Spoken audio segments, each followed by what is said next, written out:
Simple ಆಗಿ ನಾವೊಂದಿಲ್ಲಿ capsicum ಪದಾರ್ಥ ಮಾಡ್ತಾ ಇದ್ದೀನಿ. ಪಲ್ಯ ಅಂತಾದ್ರು ಅನ್ಕೊಳ್ಳಿ, ಸಾಗು ಅಂತಾದ್ರು ಅನ್ಕೊಳ್ಳಿ, ಗೊಜ್ಜು ಅನ್ಕೊಳ್ಳಿ, ತುಂಬಾ ಚೆನ್ನಾಗಿರುತ್ತೆ. ಚಪಾತಿ, ಪೂರಿಗೆ, ದೋಸೆಗೆ ಅಂತೂ ಸೂಪರ್ ಆಗಿರುತ್ತೆ. ಅಕ್ಕಿ ರೊಟ್ಟಿಗೆ ಅದು ನಾನಿಲ್ಲಿ ಚಪಾತಿ ಒಟ್ಟಿಗೆ ಸರ್ವ್ ಮಾಡಿ ಕೂಡ ತೋರಿಸ್ತಾ ಇದ್ದೀನಿ. ಒಂದು 5 ನಿಮಿಷದಲ್ಲಿ ನಾವು ಕ್ಯಾಪ್ಸಿಕಮ್ ಇದ್ರೆ ಈಸಿಯಾಗಿ ಮಾಡ್ಕೋಬಹುದು. ಅದು ಹೇಗೆ ಅಂತ ಹೇಳಿ ನೋಡೋಣ. ಅದಕ್ಕಿಂತ ಮುಂಚೆ ನಮ್ಮ ಚಾನಲ್ನ ಇನ್ನೂ ಯಾರು ಸಬ್ಸ್ಕ್ರೈಬ್ ಮಾಡ್ಕೊಂಡ್ರೆ ಪ್ಲೀಸ್ ಸಬ್ಸ್ಕ್ರೈಬ್ ಮಾಡ್ಕೊಳ್ಳೋದನ್ನ ಮರಿಲಿಕ್ಕೆ ಹೋಗಬೇಡಿ. ಆದಷ್ಟು ಜನರಿಗೆ ಶೇರ್ ಮಾಡಿ ಪ್ಲೀಸ್.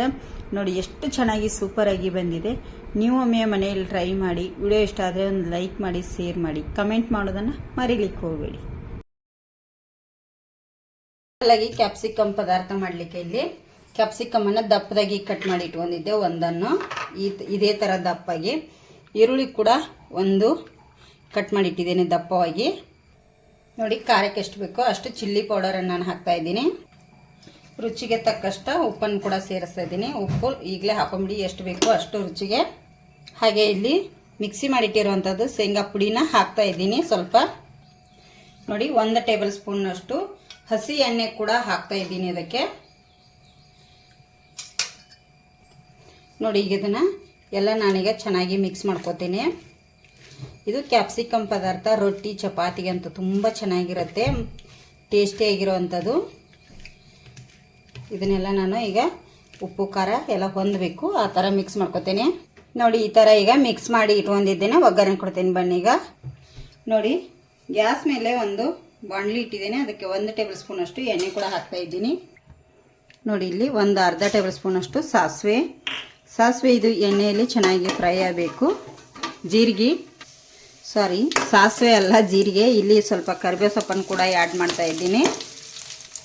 1 ಟೇಬಲ್ ಸ್ಪೂನ್ ಅಷ್ಟು ಬೆಳ್ಳುಳ್ಳಿ, ಸಣ್ಣದಾಗಿ ಕಟ್ ಮಾಡಿಟ್ಟಿರುವಂಥ ಬೆಳ್ಳುಳ್ಳಿನ ಹಾಕ್ತಾ ಇದ್ದೀನಿ. ನೋಡಿ, 1 ಟೇಬಲ್ ಸ್ಪೂನ್ ಅಷ್ಟು ಬೆಳ್ಳುಳ್ಳಿ ಎಲ್ಲವನ್ನು ಈಗ ಎಣ್ಣೆಯಲ್ಲಿ ಫ್ರೈ ಆದಮೇಲೆ ನಾವು ಏನು ರೆಡಿ ಮಾಡಿಟ್ಟಿರುವಂಥ ಮಸಾಲೆನ ಎಲ್ಲ ಇದಕ್ಕೆ ಹಾಕೊಂಡ್ಬಿಡ್ತೇನೆ. ನೋಡಿ, ಈಗ ನೋಡಿ, ಇದನ್ನು ಎಣ್ಣೆಯಲ್ಲಿ ನಾನು ಮಿಕ್ಸ್ ಮಾಡ್ಕೋತಾ ಇದ್ದೀನಿ.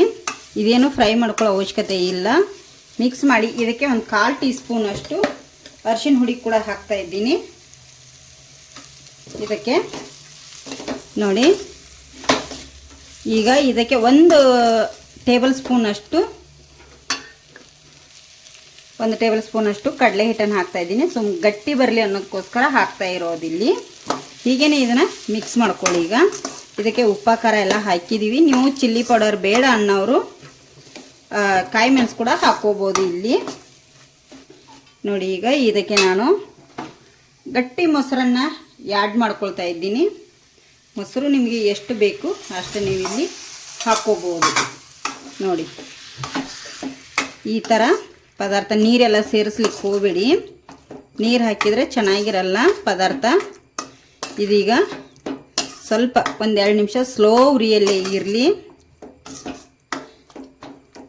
ಇದಕ್ಕೆ ಲಾಸ್ಟಲ್ಲಿ ನಾನು ಸ್ವಲ್ಪ ಕೊತ್ತಂಬರಿ ಸೊಪ್ಪನ್ನು ಹಾಕ್ತಾ ಇದ್ದೀನಿ. ನೋಡಿ, ಈಗ ಸಿಂಪಲ್ಲಾಗಿ ಕ್ಯಾಪ್ಸಿಕಮ್ ಪದಾರ್ಥ ರೆಡಿಯಾಗಿದೆ. ತುಂಬ ಈಸಿಯಾಗಿ, ಹಾಗೆ ಚಪಾತಿ ರೊಟ್ಟಿಗೆ ತುಂಬ ಚೆನ್ನಾಗಿರುತ್ತೆ. 1-2 ನಿಮಿಷ ಆದಮೇಲೆ ತೋರಿಸ್ತೇನೆ. ನೋಡಿ, ಇಲ್ಲಿ ಈಗ ರೆಡಿಯಾಗಿದೆ. ಗ್ಯಾಸ್ ಕೂಡ ಆಫ್ ಮಾಡ್ಕೊಂಡ್ಬಿಡ್ತೇನೆ. ಇದನ್ನ 1-2.5 ನಿಮಿಷ ಅಷ್ಟೇ ಸಾಕು ನಮಗೆ. ಇದು ಆರಿದ ಮೇಲೆ ಗಟ್ಟಿಯಾಗಿ ಬರುತ್ತೆ. ಚಪಾತಿ ರೊಟ್ಟಿಗೆ ಸೂಪರ್ ಆಗಿರುತ್ತೆ. ಈಗ ಸರ್ವ್ ಮಾಡಿ ತೋರಿಸ್ತೇನೆ. ನಾನು ಆವಾಗಲೇ ತೋರಿಸುವಾಗ ಎಷ್ಟು ನೀರು ಅನಿಸ್ತಿತ್ತಲ್ಲ, ಒಂದು ಸ್ವಲ್ಪ ಆರಿದ ಮೇಲೆ ಈ ಥರ ಗಟ್ಟಿ ಆಗುತ್ತೆ ಅದು. ನಾನಿಲ್ಲಿ ಚಪಾತಿ ಒಟ್ಟಿಗೆ ನಿಮಗೆ ಸರ್ವ್ ಮಾಡಿ ಕೂಡ ತೋರಿಸ್ತಾ ಇದ್ದೀನಿ. ತುಂಬ ಅಂದರೆ ತುಂಬ ಚೆನ್ನಾಗಿರುತ್ತೆ. ಟೇಸ್ಟ್ ಅಂತೂ ಸೂಪರ್ ಆಗಿರುತ್ತೆ. ನೀವು ಒಮ್ಮೆ ಟ್ರೈ ಮಾಡಿ. ಕ್ಯಾಪ್ಸಿಕಮ್ ತುಂಬ ಈಸಿಯಾಗಿ, ಮನೆಗೆ ಯಾರಾದರೂ ನೆಂಟರು ಬಂದರೆ ಈ ಥರ ಈಸಿಯಾಗಿ ನೀವು ಮನೆಯಲ್ಲಿ ಟ್ರೈ ಮಾಡಿ. ತುಂಬ ಚೆನ್ನಾಗಿರುತ್ತೆ. ನೋಡಿ, ಮಸ್ತಾಗಿರುತ್ತೆ. ನೀವು ಒಮ್ಮೆ ಟ್ರೈ ಮಾಡ್ತೀರಿ ಅಂತ ಅನ್ಕೋದಿದ್ರೆ, ನಮ್ಮ ವಿಡಿಯೋ ಇಷ್ಟ ಆಗಿದ್ರೆ ಒಂದು ಲೈಕ್ ಮಾಡಿ, ಶೇರ್ ಮಾಡಿ, ಕಮೆಂಟ್ ಕೂಡ ಮಾಡಿ. ಹೊಸಬ್ರು ನಮ್ಮ ಚಾನಲ್ ನೋಡ್ತಾ ಇದ್ರೆ ಪ್ಲೀಸ್ ಸಬ್ಸ್ಕ್ರೈಬ್ ಮಾಡ್ಕೊಂಡು ನೋಡಿ.